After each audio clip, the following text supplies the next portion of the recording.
구주 예수님의 이름으로 이 예배 자리에 나오신 우리 성도님들을 진심으로 또 축하하고 또 축복하고 또 하나님의 은혜가 우리 성도님들의 마음과 가정과 생업에 충만하시기를 소망합니다.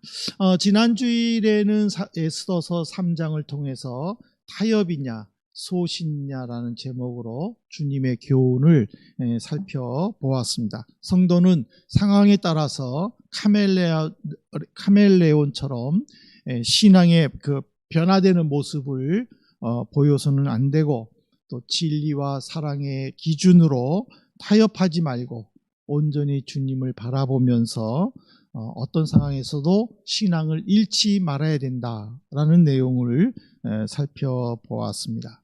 우리 성도님들께서 지난 한 주 동안에 세상과 어떤 사람과도 불의에 타협하지 않고 생활하셨는지요? 우리가 날마다 성도의 모습을 보여줘야 될 줄로 믿습니다.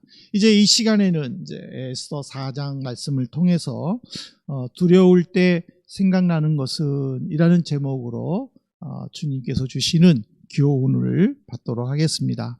이 4장의 내용은요, 총리 대신이 된 하만의 이 거짓 고발로 아하수에로가 속게 되고, 그 다음에 정해진 날에 한 민족을 다 몰살하고 그들의 재산을 탈취해도 좋다라는 공문을 이제 수산성과 그리고 페르시아 제국 전체에 소식을 전하죠.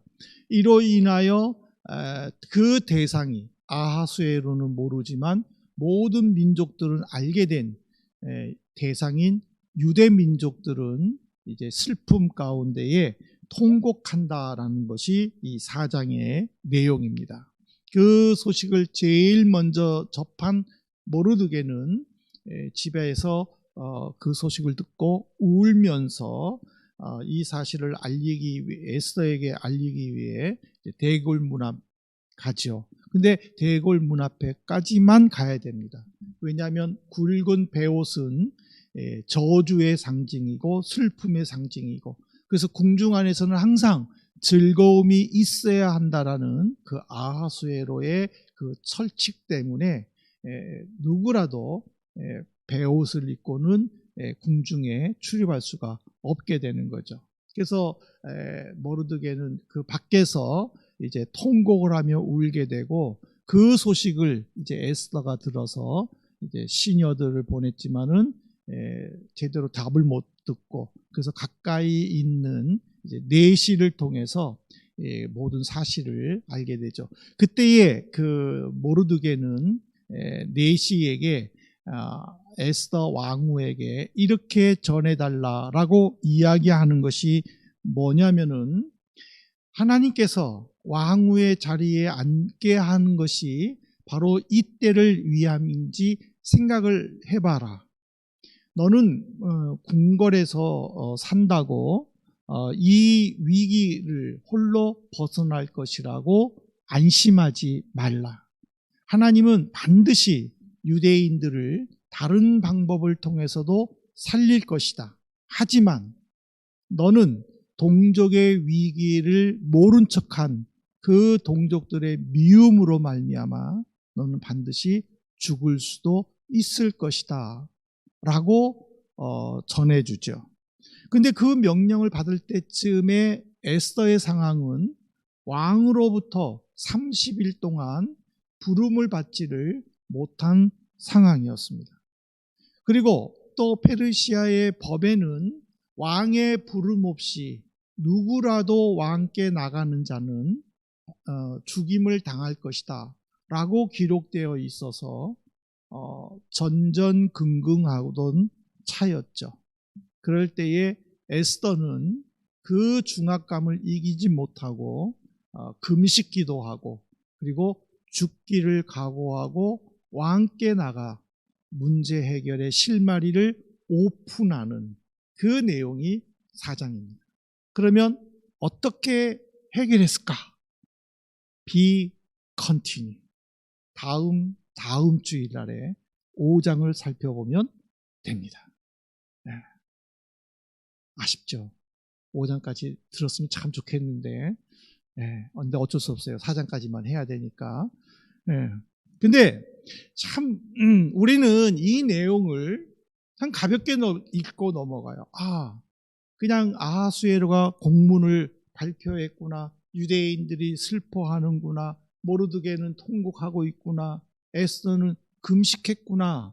라고 가볍게 느끼지만은 실질적인 당사자였던 에스더와 유대 민족들이 그 공문을 보았을 때에 받았을 마음의 충격은 어떠했을까였냐라는 거예요.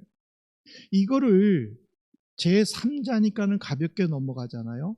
근데 여러분들 스스로에게 한번 적용해 보세요. 먼저 어려운 일이 생겼다면은 여러분들은 어떻게 해결할 것이며 제일 먼저 떠오르는 것이 뭐냐라는 거예요. 그거에 이해가 안 된다면, 우리는 경험이 잘 없으니까 이해가 안 된다면 여러분들 요나서 1장 5절을 보십시오.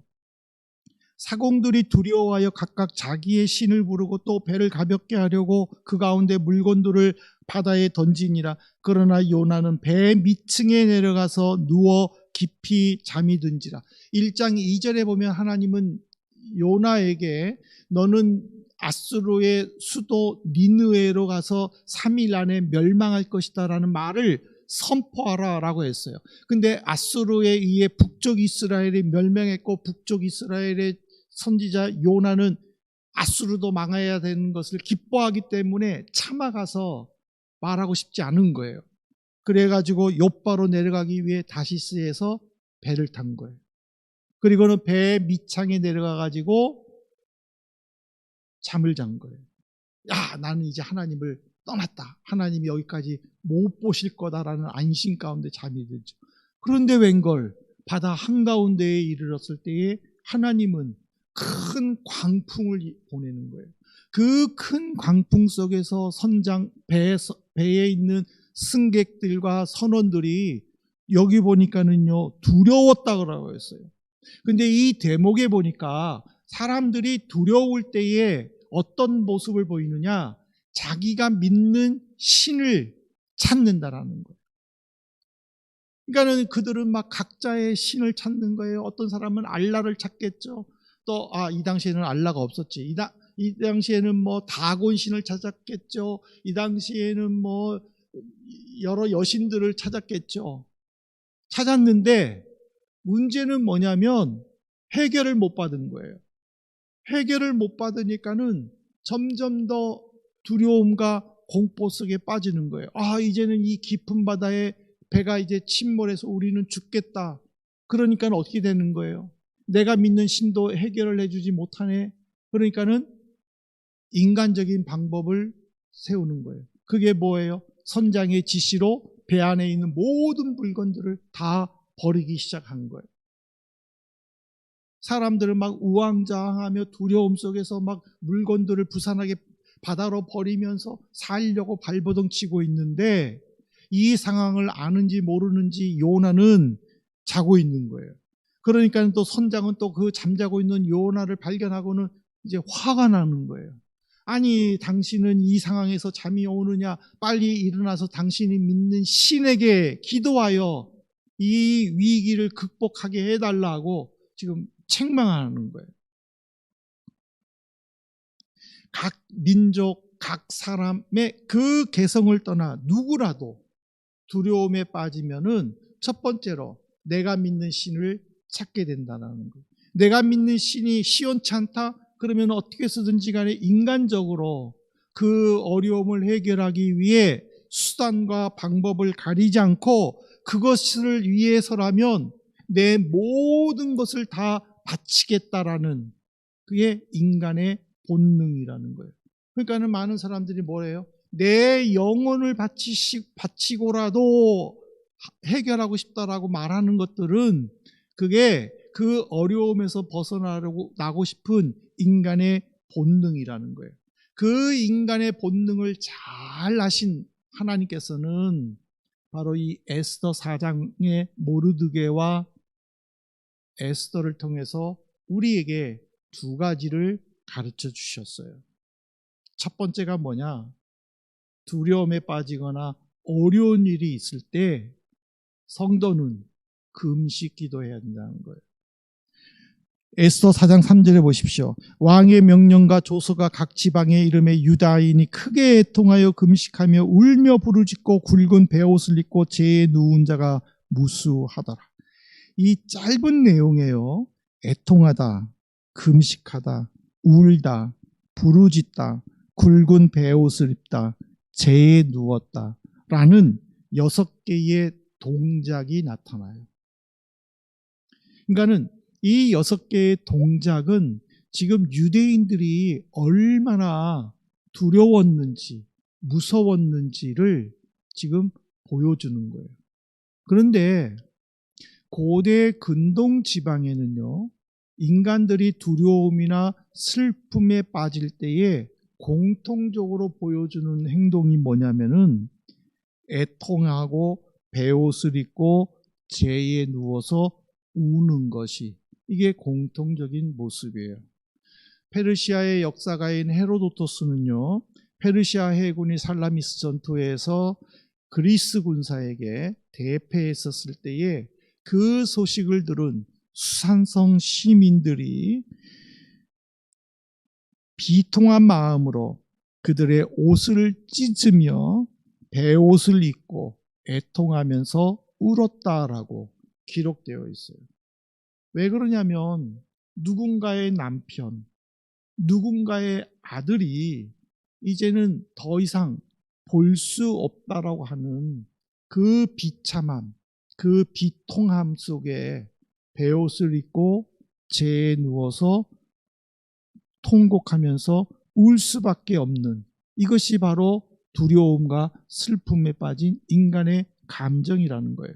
그런데 이들의 기본적인 인간의 감정 이외에 유대인들이 유독하는 것이 뭐냐면 금식하며 부르짖었다라는 거예요. 히브리어로 이 금식이 촘입니다. 이 촘이란 단어는요, 육체의 욕심을 억제하고 온전히 기도와 봉사에 전념한다라는 의미예요. 그러니까 하나님께서 요구하시는 금식은 오락이나 육체적인 쾌락을 버리고 마음을 하나님께 집중시키면서 죄에 대하여 마음속 깊은 곳에서 우러나오는 탄식과 슬픔의 모습을 보이는 거예요. 우리가 두려워하거나 어떤 일에 걱정이 되거나 어떤 일에 슬픔이 있을 때에 무작정 고민하거나 걱정하는 것이 아니라 하나님 앞에서 내 자신의 삶을 되돌아보면서 버려야 할 죄가 무엇인가, 그리고 내가 고쳐야 할 행동이 무엇인가, 우리 스스로가 점검해 보아야 한다는 의미예요. 한때 이스라엘 백성들도요, 어려운 일이 있거나 두려움이 있을 때에 하나님 앞에서 금식 기도도 했었어요. 근데 그들이 그렇게 금식했는데도 불구하고 하나님의 해결을 받지 못할 때가 있었어요. 그래서 그들은 하나님의 말씀을 불순종했어요. 인간적인 방법으로 어떻게 쓰든지 그 문제를 자기들이 해결해 보려고 했었어요. 근데 그것을 본 이사야 선지자가 그 이스라엘 백성들에게 이사야서 58장 4절부터 7절에 보면은 너희들이 금식을 하고 육체를 괴롭게 하면서도 서로 논쟁을 하고 악한 주먹을 휘두르면서 그게 무슨 금식이라고 할 수 있느냐. 하나님이 원하시는 금식은 멍에와 흉악의 줄을 풀어주고 줄인 자에게 양식을 나눠주고 압제당하는 자에게 자유를 주고 헐벗은 자들에게 입을 것을 나눠주는 것이 아니냐. 그러니까 금식하는 동안에 불필요한 논쟁을 하지 말고 서로를 격려하고 위로하고 사랑을 베풀면서 하나님 앞에 괴로움의 슬픔의 모습을 보일 때 하나님은 응답해 주신다라고 금식하는 태도에 대해서 설명했어요. 예수님도요, 이 이사야 선지자의 이 백성들을 향한 가르침에 어떻게 반응하셨느냐면은 마태복음 6장 16절에 보면은 금식할 때에 너희는 외식하는 자들과 같이 슬픈 기색을 보이지 말라. 그들은 금식하는 것을 사람에게 보이려고 얼굴을 흉하게 하느니라. 내가 진실로 너희에게 이르노니 그들은 자기 상을 이미 받았느니라. 사람에게 보이는 것이 아니라 하나님 앞에 보이는 금식할 것을 요구하셨어요. 지금 모르드게와 에스더와 유대 민족은 사람에게 보이기 위해 베옷을 입고 재에 누워서 금식하며 울면서 기도한 것은 아니었어요. 그들이 금식했다라는 말은, 성경에는 기도가 없잖아요. 그렇지만 보통 유대인들은 금식에는 반드시 기도가 동반되는 것으로 받아들여요. 그래서 이스라엘 백성들이 이때에 금식했다라는 것은 하나님께만 보이는 거예요. 하나님께만, 지금 이 생존에 달린 문제를 놓고 하나님께 울며 불며 기도하며 하나님의 긍휼과 도움을 요청했다라는 거예요. 근데 그 결과가 어떻게 됐어요? 에스더 9장 17절에 보십시오. 아달월 13일에 그 일을 행하였고 14일에 쉬며 그날의 잔치를 베풀어 즐겼다 그랬어요. 이 쉬다라는 것은요, 원수들의 공격이 사라지고 모든 두려움에서 벗어난 평안의 상태를 의미하는 거예요. 여호와는 나의 목자시니 내게 부족함이 없도다. 저가 나를 푸른 물가 쉴 만한 시냇가로 나를 인도하시고, 쉴 만한 이 쉴만이라는 거예요. 양들이 편안하게 누울 수 있는 거는 맹수들의 공격에 없는 거예요. 양처럼 정말 겁이 많고 그리고 또 아무 공격력도 갖추지 않는 그 양이 풀밭에 누웠다라는 것은 그 주변에 자기 냄새로 맹수들이 전혀 접근하지 못했기 때문이라는 거예요. 유대인들이 이 아달월 13일에 편안하게 쉬었다라고 말하는 것은 자기들의 원수들을 물리치고 아무 걱정 근심 없다라는 그 의미예요. 이게 왜 일어난 거예요? 아달월 13일은 바로 하만이 유대인을 죽이기 위해 점쟁이를 찾아가서 제일 좋은 날을 택한 거예요. 이 제일 좋은 날에 사람 죽이기 좋은 날이구나 그러면서 택한 날이에요. 그 날에 죽임을 당할 거라는 유대인들이 하나님 앞에 금식을 하며 하나님의 긍휼과 자비 속의 문제 해결을 간구할 때에 사람이 제일 좋은 날이라 택한 그 날에 유대인들은 너희들이 원수를 죽이기에 제일 좋은 날로 해결해 주셨다라는 의미예요. 이거는요, 우리에게 정말 필요한 말씀이에요. 우리도 살면서 두려움에 빠질 수 있고요, 고민에 빠질 수 있고요, 말로 표현할 수 없는 고통에 빠질 수도 있어요. 그럴 때마다 우리가 점쟁이를 찾아간다거나 무당에게 찾아가서 굿하거나 아니면은 타로점을 친다거나 또는 사람에게 찾아가서 하소연해서는 안 된다는 거예요. 하나님의 요구하는 것은 그런 어려움들이 있을 때에, 그런 고민들이 있을 때에 하나님 앞에 금식하면서 이 문제를 해결해 달라고 매어 달리는 것, 그것을 하나님은 원하신다라는 사실이에요. 우리는 하나님께서 문제를 해결해 주시고 해결의 실마리를 열어주실 유일하신 하나님으로 믿으시기를 주님의 이름으로 축복합니다. 두 번째로는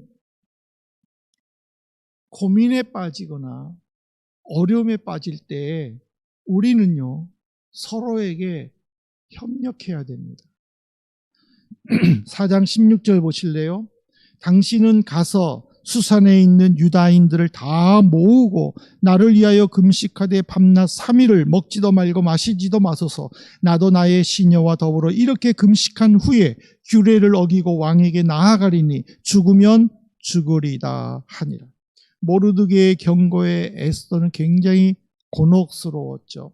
아까 이야기한 것처럼 자기는 오랫동안, 아니 부부관계 속에서 30일 동안이나 왕과 따로 잠을 잤다 하면은요, 자기도 다른 후궁들처럼 왕에게 간택받아야 할 신분으로 돌아섰다는 거예요.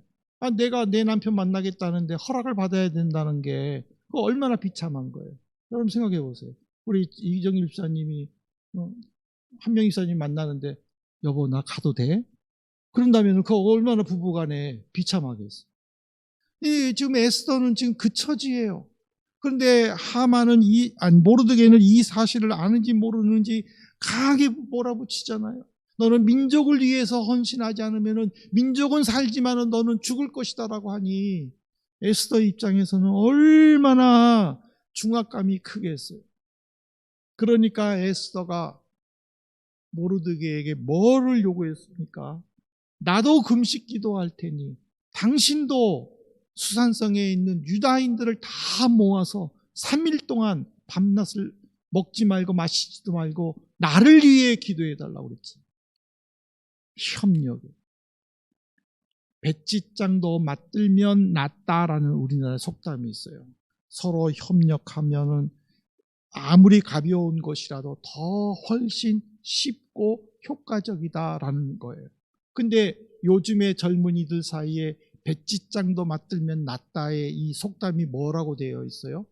배찢장도 맞들면 찢어진다라고 되어 있어요.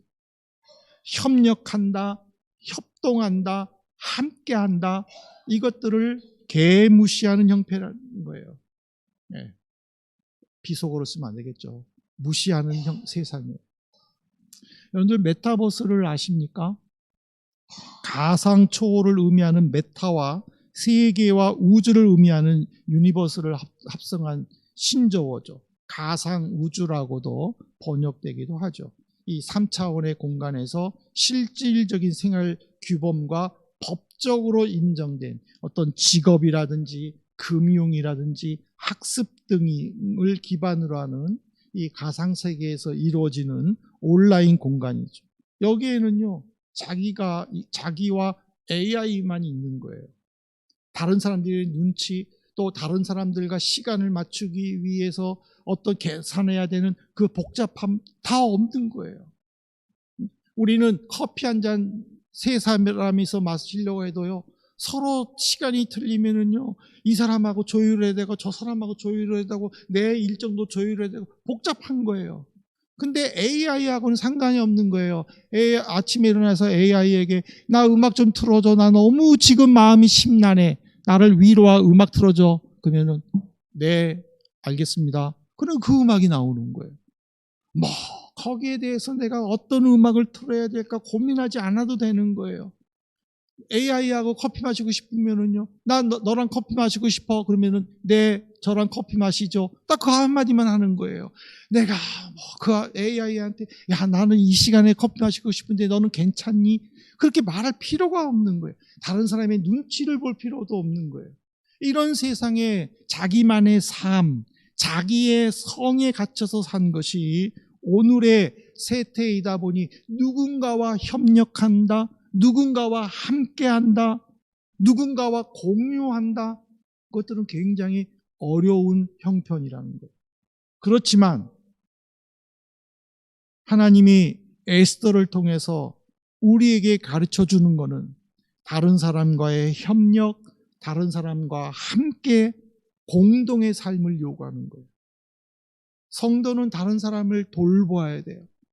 다른 사람을 돌보지만은 나도 누군가로부터 돌봄을 받아야 돼요. 내가 누군가에게 도움을 줘야 되지만 누군가가 내게 도움을 줄 수 있도록 마음을 열어야 된다는 거예요.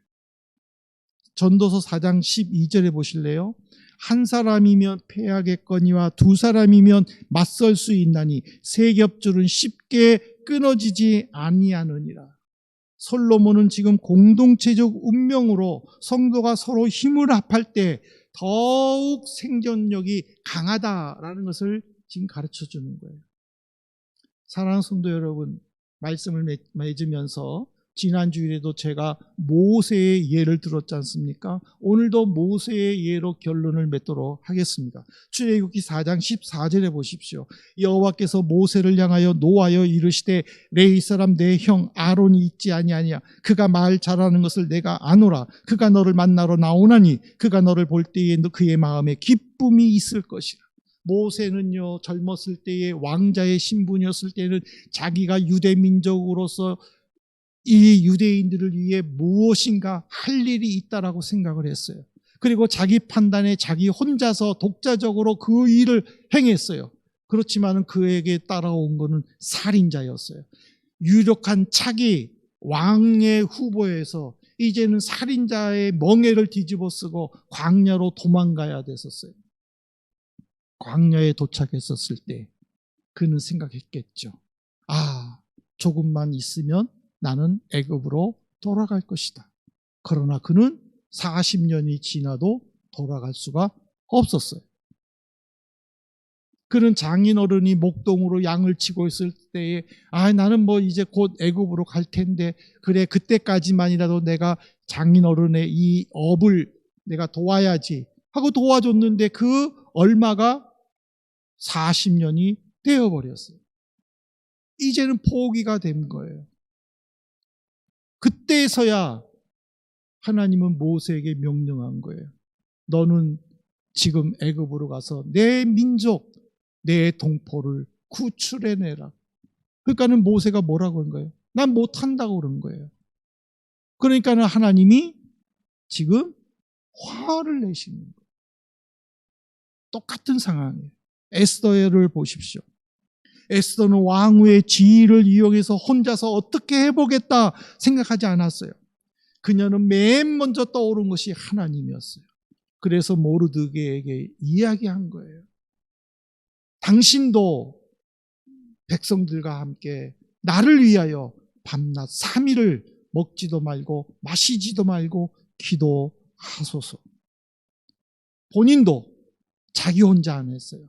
옆에 자기를 도우는 시녀들과 함께 밤낮 3일을 금식하고 법을 어기고 왕을 만나러 나갔어요. 왜?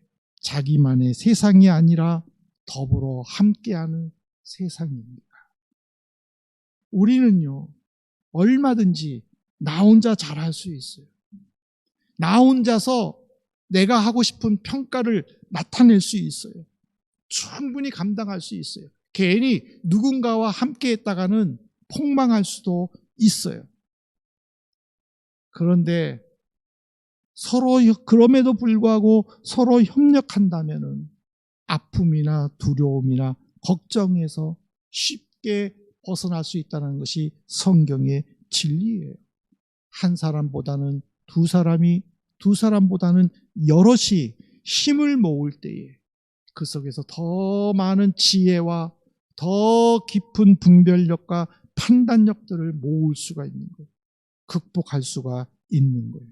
이 진리를 믿음으로 받으시기를 주님의 이름으로 축복합니다. 그래서 여러분들께서는 어디 가서든지 항상 누구와 함께 할 것인가? 하나님, 나와 함께 할 사람을 보내주시옵소서 늘 기도하면서 힘들고 어려움이 많은 이 유학생활 또는 외국생활 속에서 정말 최소 2명 이상의 정말 좋은 사람 만나서 믿음의 좋은 사람들 만나서 나그네와 같은 이 삶의 기쁨이 감사가 충만하시기를 주님의 이름으로 축복합니다.